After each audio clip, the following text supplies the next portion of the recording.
ہم اپنے آپ کو جانوروں کا قبرستان نہیں بنا سکتے کہ ہم مرا ہوا جانور دفناتے چلے جائیں، نہ ہی ہم اپنے آپ کو دنیا میں دوسروں کے مال کا چوکیدار بنا سکتے ہیں۔ مال تو کوئی بھی لے کر نہیں جاتا، مال اولاد کے لیے ہے، ورثہ کے لیے ہے، ہم چوکیداری کرتے رہیں ان کی، ہم بیٹھ کر اسی کو دیکھتے رہیں، کیونکہ جانا تو سب نے خالی ہاتھ۔ ہم اس طرح کی چیزوں پر اپنی زندگی، اپنے سرمایے کا سمجھوتا نہیں کر سکتے۔ آپ کا ایم آپ کو قیمتی بنا دیتا ہے، جس طرح کہتے ہیں آیت اللہ مہدی دانشمند، وہ مسجد جمکران گئے، انہوں نے وہاں پر دیکھا کہ ایک نوجوان ہے جو زار و قطار رو رہا ہے۔ انہوں نے اس سے پوچھا کیوں روتے ہو؟ جواب دیا، کہنے لگا اس لیے رو رہا ہوں کیونکہ ہمیشہ چاہتا ہوں کہ خدا کے پاس پاک آؤں، ہر دفعہ گناہ کر کے آتا ہوں، نیت کرتا ہوں گناہ نہیں کروں گا، پھر بھی مجھ سے گناہ ہو جاتا ہے۔ اب میں خدا سے کہہ رہا ہوں خدایا مجھے موت دے دے، بس میں مر جاؤں ٹھیک ہے، اسی طرح ایسا نہ ہو کہ گناہ گار مروں۔ وہ کہتے ہیں میں نے اس سے ایک سوال کیا، ایک چھوٹی سی اسے اگزامپل دے کر، اس سے میں نے کہا فرض کرو اے نوجوان میں تمہیں ایک مرغی دیتا ہوں، میں تم سے کہتا ہوں اپنے گھر میں اس مرغی کو پالو، اسے رکھو، تم اسے پالو گے؟ ہاں پالوں گا۔ کب تک پالو گے؟ اس نے کہا تب تک پالوں گا جب تک وہ موٹی تازی صحت مند نہیں ہو جاتی۔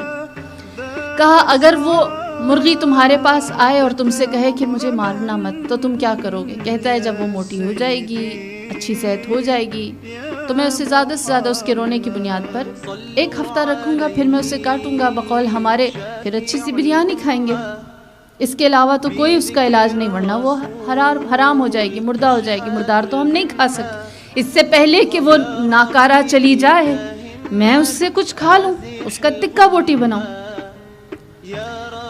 مہدی دانشمند کہتے ہیں وہ آئے اور تمہارے آگے آ کر بیک کرے اور کہے مجھے ذبح نہ کرنا، مجھے حلال نہ کرنا، تم کیا کرو گے؟ کہتے ہیں میں نے کہا، اس نے کہا کہ زیادہ سے زیادہ کچھ دن اور رک جاؤں گا، نقصان پر تو نہیں جاؤں گا۔ مہدی دانشمند نے بہت انٹرسٹنگ اس سے کویسچن کیا، کہا اگر وہ مرغی سونے کا انڈا دینے لگے تو؟ اس نے کہا پھر سوچنا پڑے گا کہ جتنی جی لے، جتنی زندہ رہے، آخری سونے کا انڈا بھی بندہ لے گا۔